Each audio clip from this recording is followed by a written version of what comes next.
Bonjour et bienvenue à tous et à toutes dans ce journal hebdomadaire le Tibet cette semaine.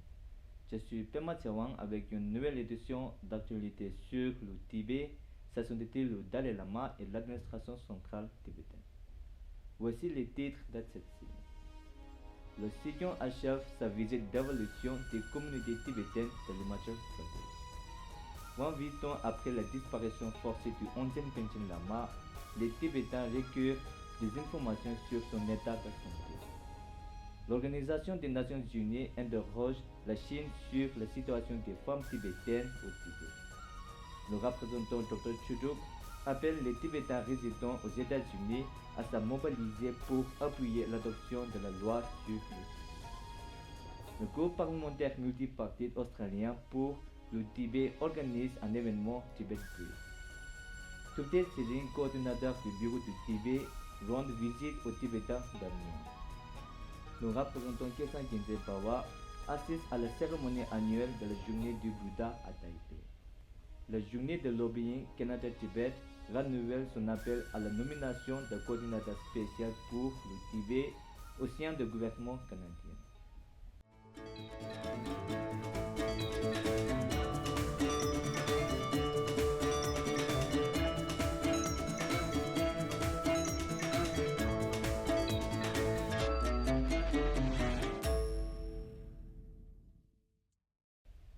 Sidjon Pemba Tsering de l'administration centrale tibétaine a conclu cette semaine sa tournée d'évolution de 2 semaines auprès des communautés tibétaines de Kulu Manali, Patlikul, Mandi, Pando et Tachijon de l'Himachal Pradesh.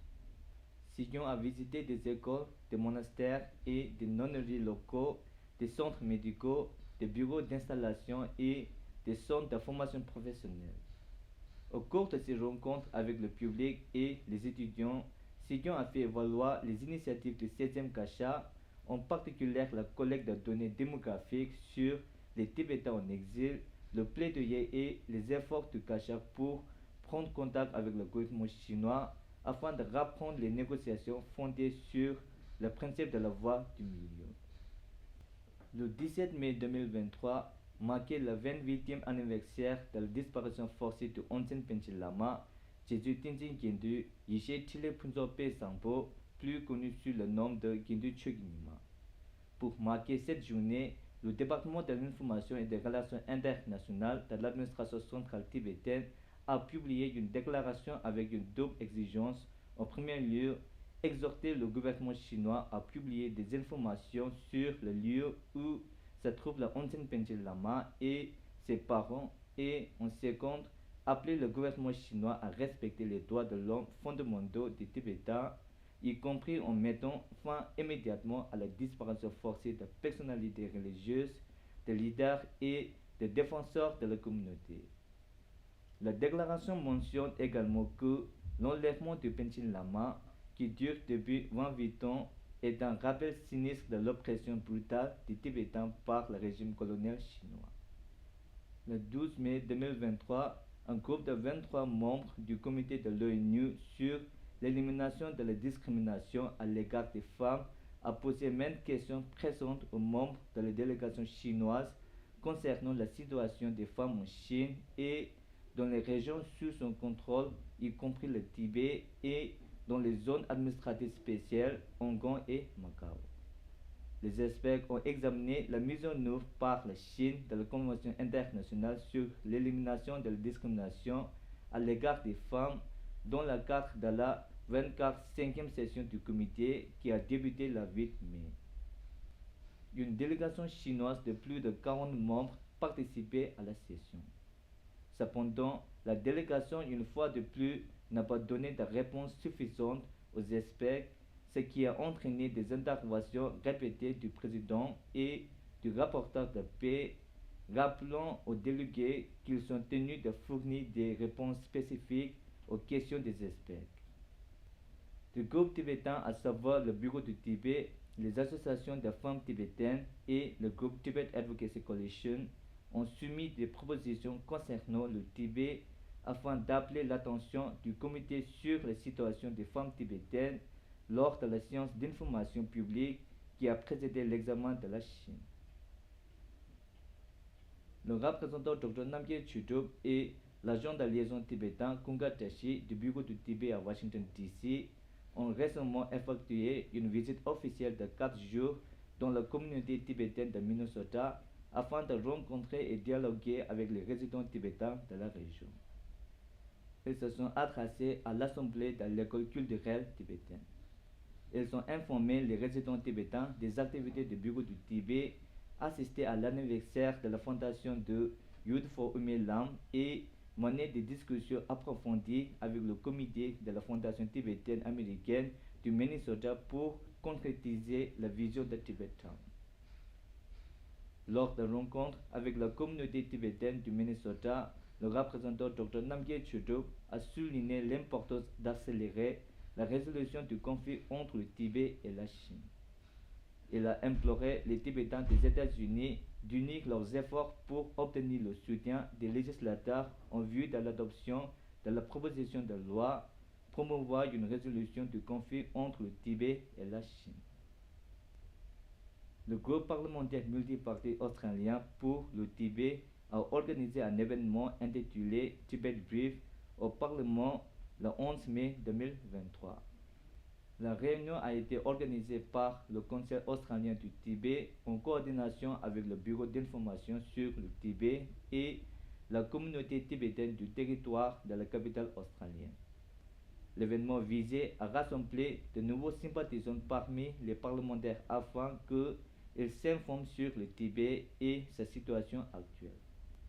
Lors de la réunion, le vice-président de la Chambre des représentants, Sharon Clayton, les députés Susan Templeman et Sophie Scamp et la sénatrice Janet Rice, qui s'était récemment rendue à Dharamshala, ont fait part de leur rencontre avec les dirigeants tibétains en exil, de leur meilleure compréhension de la question tibétaine et de leur connaissance de la vie des réfugiés tibétains en exil.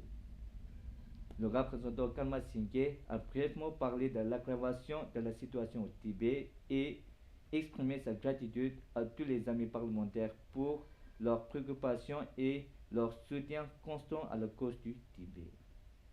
Une vingtaine de parlementaires et leurs collaborateurs ont participé à la réunion. Thupten Sirin, coordinateur du bureau du Tibet à Paris, a rendu visite au Tibétain d'Amiens, dans le nord de la France, à la demande de l'association tibétaine d'Amiens le 14 mai 2023. À Amiens, un coordinateur a rencontré Ama Yulo, une bienfaitrice inébranlable pour les résidents tibétains, et a parlé à l'Assemblée de la politique de l'administration centrale tibétaine et des engagements de l'administration centrale tibétaine et du bureau du Tibet à Paris. Le représentant du bureau du Tibet à Taïwan, Kesan Gyaltsen Pawa, a assisté à la cérémonie annuelle de la journée du Bouddha organisée par la fondation Tzu-Chi à Hualien le 14 mai 2023. La grande cérémonie à laquelle ont assisté quelques 20 000 personnes pour rendre hommage au Bouddha a également accueilli l'actuel président taïwanais Tsai Ing-wen et d'autres dirigeants éminents, dont l'ancien président, des ambassadeurs et des représentants d'autres pays. Geshe Tenzin Namgyel Rinpoche, professeur de la philosophie bouddhiste à la Fondation religieuse du Tibet de sa sainteté le Dalai Lama, a également été invité à la cérémonie. Plus tôt, le 10 mai, une cérémonie similaire s'est tenue à l'université Shuaisheng de Hsinchu à Taïwan, où le représentant Kesan Gyaltsen Pawa s'est adressé à l'Assemblée en présence du maire adjoint de Hsinchu et du représentant adjoint de l'ambassade de l'Inde à Taïwan. Le directeur de l'université, les facultés, les étudiants et les membres des traditions bouddhistes Theravada et Mahayana ont également participé à la cérémonie. Le 11 mai 2023, la communauté tibétaine au Canada a marqué la journée annuelle de lobbying pour le Tibet par un nouvel appel au soutien de la part des députés canadiens, 10 députés des 5 partis politiques nationaux à Ottawa. Les députés canadiens suivants ont participé à l'événement: Arif Virani, Anita Ventabel, Elizabeth May, Garnet Ginny, James Maloney, John McKay, Julie Vignola, Peter Julian, Samir Zuberi et Zaid Abuldev. Dans leur appel, les représentants de la communauté tibétaine ont demandé aux députés de les appuyer pour que soit nommé un coordinateur spécial pour le Tibet au sein du gouvernement canadien. Selon Kesan Punzo, président de l'association tibétaine de l'Ontario, les députés participants ont démontré leur soutien ferme et continu à la résolution du conflit entre le Tibet et la Chine. La journée de lobbying pour le Tibet a été coordonnée par le groupe de soutien Canada-Tibet et les amis parlementaires canadiens du Tibet. 34 délégations tibétaines représentant les associations tibétaines de Toronto, de l'Ontario, d'Ottawa et de Montréal, ainsi que l'Association régionale des femmes tibétaines du Canada, le Congrès régional de la jeunesse tibétaine de Toronto, Chushi Ganju, le Comité Canada-Tibet et Students for Free Tibet ont participé à cette journée de lobbying. C'est tout pour cette semaine. Merci d'avoir suivi Tibet TV à la semaine prochaine.